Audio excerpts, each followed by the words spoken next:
Hello everybody, my name is Daniel, and I want to share a story with whoever ears it reaches.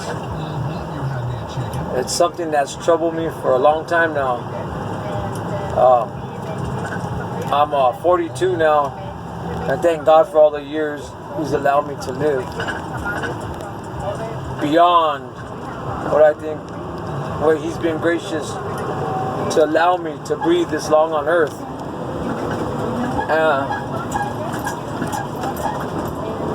At the age of 25, I feel I encountered death. I mean, I've encountered death many a times, where attempts were on my life,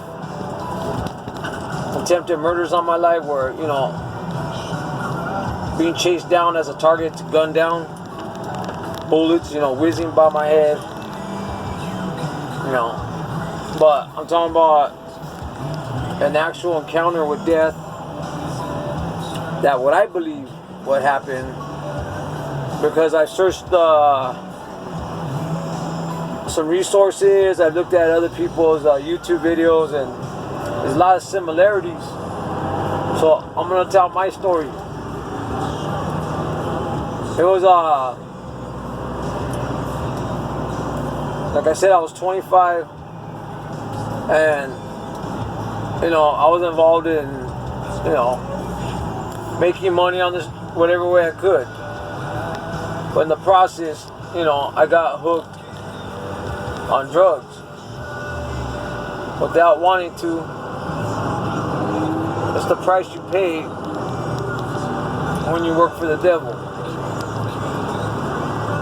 So I got hooked, and one time I was up for like 3 days, and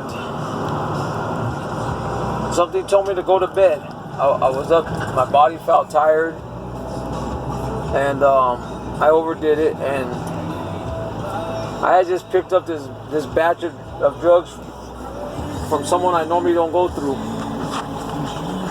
You know, the regular, I don't want to get into all that, but anyway, it was from a different resource.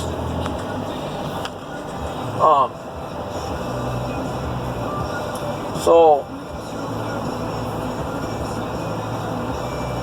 I was getting ready to go to bed. It was about 2 or 3 in the morning, and like I said, something told me to go to bed already. My body was telling me to go to bed. Actually, I was tired. It was 2 or 3 in the morning. I went to lay down.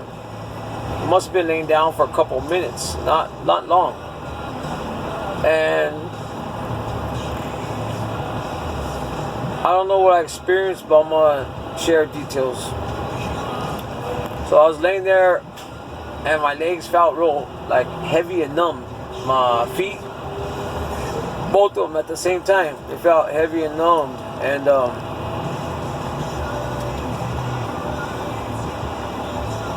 I was trying to move them, and they were getting heavier and heavier and cold and colder. Like within 30 seconds, 45 seconds, instantly, you know, they started getting cold, and I couldn't move them. And I'm like, what the? I don't know if I was tripping or not. And my whole focus was on my feet. But no sooner than that, I look at my feet, like looking down, I'm laying flat on the bed, you know, just straight, like kind of in a coffin, but not really. And you know, just laying down and moving my feet, couldn't move them. And all of a sudden, my heart basically jumped out. Mind you, I was on the go, and I was up for 3 days. And my heart basically jumped out of my chest. It went like real rapid, very rapid. It already was beating rapid from being on that poison, but it, like, I don't know what happened. It just freaking rapidly beat out of my chest, and it stopped the wind out. It knocked the wind out of me where I couldn't breathe. I went excuse me. But I remember not being able to breathe. I remember not being able to breathe. It was very difficult, and I was gasping for air, and I could hear my eardrum.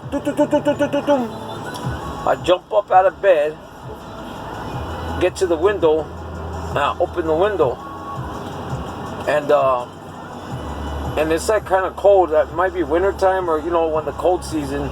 When you breathe, and when you breathe, the not smoke, but the fog or whatever it's called. Your hot air. It comes out like everybody's seen it when they're out in the cold. And at night, you can see that. Well, I'm like breathing through the window, and I'm not thinking nothing. I'm just trying to breathe, get air in my lungs, in my throat, and I just look down like cross-eyed, like this, but down at my breath because it was only coming out like this. And I'm breathing with all my strength and all my might. I'm gasping for air, and like a fish out of water, and it's like little huffs. And I didn't want to see that. I thought that, like, damn, I'm dying. So I was shaking it off, and I sat in the chair. Well, from this point forward, I don't feel nothing no more. I don't feel me breathing. I don't feel, and I don't know how much time lapsed.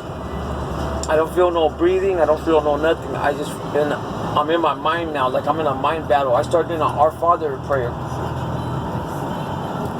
And before I could finish it, get to the first couple sentences, I knew, Our Father who art in heaven, hallowed be thy name, the kingdom come. But I was scared.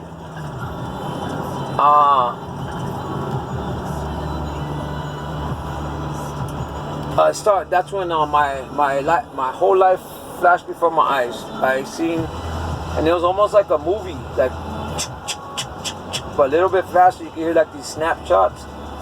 And I seen everybody I ever knew in my life at different points in my life, and it went by in split second. It must have been. It wasn't everybody I met in my life, but like a good amount of people that were pretty much important. I cannot see them all today, but when it happened, I seen them all clearly, and I knew each person. But what made me trip out was it finally did a last snap, and it like a picture, and it showed my mom like this. Like she wasn't looking at me; she was looking in the air, smiling for some reason. I don't know why, but that's what I saw. And it stopped on her for like seconds, like 5 seconds. To me, that's what it seemed like it froze. And I'm like looking at her, and I'm thinking like, what's going on? And then that's when I got real scared, and I started doing the Our Father again.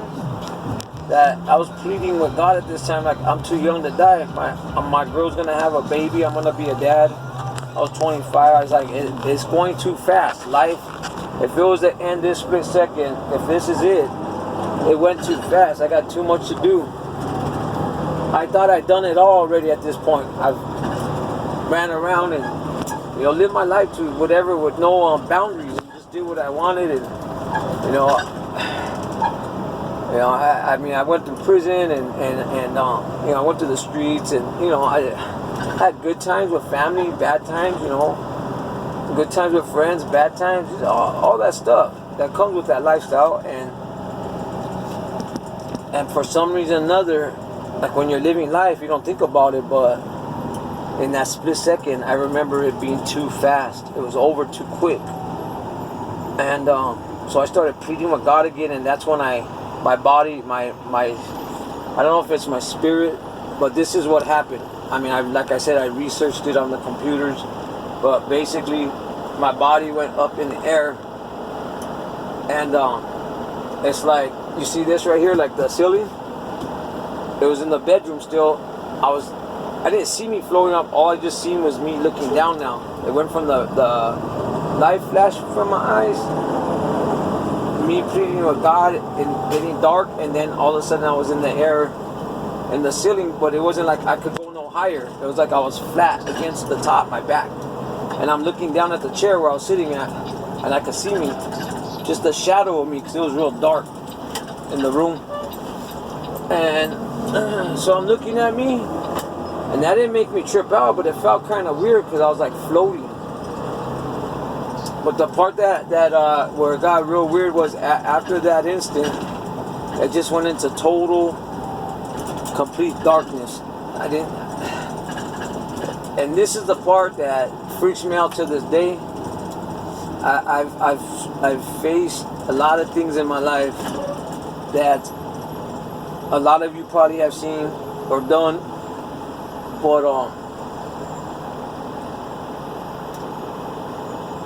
this experience, unless you've experienced, I don't think you'd understand what I'm talking about. But I don't know where I was at. I wasn't in pain no more. I wasn't trying to breathe. I just knew that I was by myself in this very, very dark, lonely place, cold and lonely. And the more I was there, the more darker it got. It's like, go turn off your lights in your closet. Go turn off your lights in your room at nighttime. Go inside your closet. Cover your eyes, but not all the way. But put your hand over your eyes.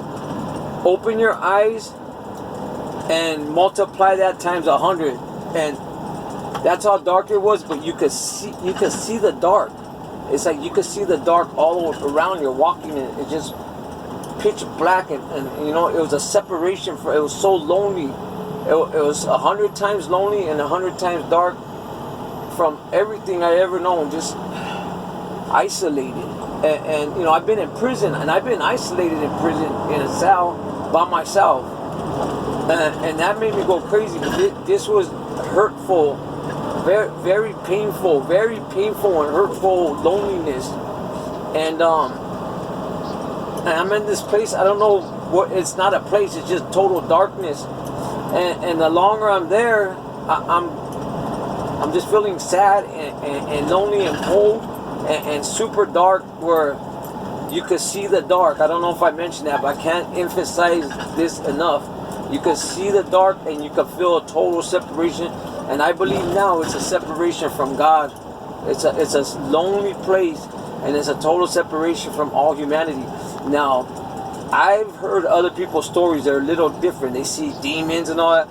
I didn't see that. I'm not gonna sit here and lie to you. I'm recording my testimony, what happened to me, and you know. But what did happen was, the longer I was there, and I don't know how long I was there. It could have been seconds, but it felt like a chunk of little time. It didn't feel like hours or days. I'm not going to say I died and went to heaven or how. I don't know what happened. I'm just saying this is what happened. So as I'm walking, I'm hearing voices towards the right. And I don't know why. It's just towards the right of my corner of my ear and eye. And I could hear like 5 different like whispers and laughters. And they were real low, but they were getting a little louder. And you know what? For whatever reason, I didn't see no beam of light pick me up or nothing. I didn't see no light at the end of the tunnel, nothing. But for whatever reason, I can't remember if I was still saying the Our Father. I know I said it a couple times tonight, but I was pleading with God. But for whatever reason, I was in my chair again after that. I didn't make it to the voices. I didn't make it to the whatever was that in that corner, that area over there. And it wasn't a corner. It was like pitch black beyond. And I was in my chair, and my girlfriend was right there, and I'm cold. I'm so cold, and I'm like breathing, and I'm like having a little trouble breathing, but not bad. But I mean, I'm breathing not as bad as the first time that happened to me. And I'm so cold, and I had like 2 pairs of socks. I put some socks on me, and put 2 pairs of socks. With 2 pairs of socks, I had a pair of socks on, put another pair on. I'm like, I'm still cold. My feet are so cold. And then she had these big old thick netted booties, like how you call it, like you know, when people knit. She had these. I don't know why. They're freaking Mighty Ducks. I don't know why she liked the Mighty Ducks hockey. That's all I remember. They're purple. Anyway, that's besides the point.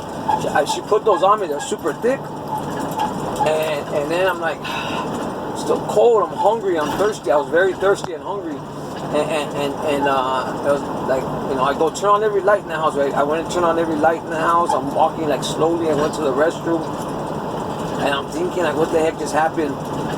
And I'm super, I touch my feet, and she could literally feel cold coming through my feet still. It's like, your feet are freezing. I go, I know they're super cold, and I don't know what that means, but that's a fact. So, you know, it was like, I don't know, all morning I stood up till the sun came up. I didn't really get no sleep that night again, but I was just thinking a lot, like, I'm gonna change my life, and I'm sorry, God, and you know, I didn't change my life though. I didn't change my life. I said I'm gonna quit doing drugs. I'm gonna quit selling drugs, and I want to change my life. But it only lasted a day or two, and I was back at it again, doing what I did. And you know, the person that I knew, he was a family member. Rest in peace. Now he got murdered at the age of 23. He came over, and I told him what happened to me. I'm like, bro, this happened to me, man. And I go, it's that stuff that you know, that we got. And then he's like, he's not listening to me because he's trying to, he has something else going on that was serious. So he left, and he came back a week later telling me that what happened to him, he almost died and couldn't breathe. And I don't know, that's all he said. But the point of the story is that I don't ever want to go to that place again. So, you know, God has shown grace and mercy on my life. He's given me so many chances. It took a couple years still after that for me to surrender my life to God. I was like 32, I think, when I went through the ringer for a long time, and I was worn down and beat down at a young age in the my early 30s, and you know, me and my wife, we surrendered our life to Christ, and you know, we've been so blessed in life. We have a family, and we're married, and we have a home, and look at me, I'm working, and she works, and we give God all the thanks. And I'm not trying to convert you the way to think.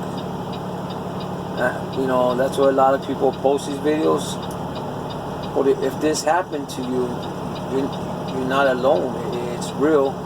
There is, I believe there's, your soul goes on forever. It felt like it was going to be forever. There's another thing that I forgot to mention it. When I was in that place, it just felt like it was going to be eternity, like forever. Like how they teach us, you know, what we've heard as kids, and what they teach today as now that I'm a believer. But I just want to share this with you because, you know, I mean, I wish I could explain it better, and I just want to record a testimony of of one thing I went through, and to this day I cannot forget what happened. And this is my first time sharing publicly. I've shared with 2 or 3 people in my life since I was 25 what happened, and I really don't want to share it with them because what happened was so surreal. It's just hard to describe unless, like I said, one's been through it. So if you want, you can leave comments, or I can answer any questions, or, you know, maybe I'll post some more stories that's happened to me. But I appreciate you listening to me, and if you ever need prayer, just let me know. I can pray for you. You know, life's too short. There's so much beautiful things to enjoy in life out there. We got so much good. There's no need to waste our time on evil and bad, and wasting our life away. I know it gets hard, and you know, it's hard to do the right thing sometimes. It really is. I could not do the right thing for years on my own, and even when I gave my life to God, it was real hard to surrender everything. That's where a lot of people give up when something bad happens, and then we blame God right away. But you gotta stick it out and endure when things come against you in life, and with God on your side. You know, you're unstoppable. Once you learn that, you know what, this is going to happen anyways, but now I got God on my side.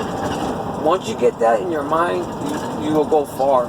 You'll go far, and not only that, you know, hopefully when I pass, when I do die, when it's a full on, when God calls my name and takes me, when I take my last breath, hopefully I see that light at the end of the tunnel this time. I know I'm going to see the light at the end of the tunnel because I trusted in Jesus. I trust in what the Bible says.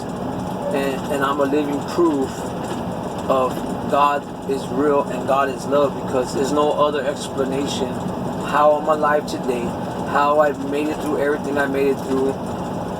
The only thing I did was just surrender my whole life to God and trust in Him. And that's the proof that it's real. I love you guys. I hope you guys stay blessed. Keep positive. Keep your head up. Never give up. Be strong. Be blessed.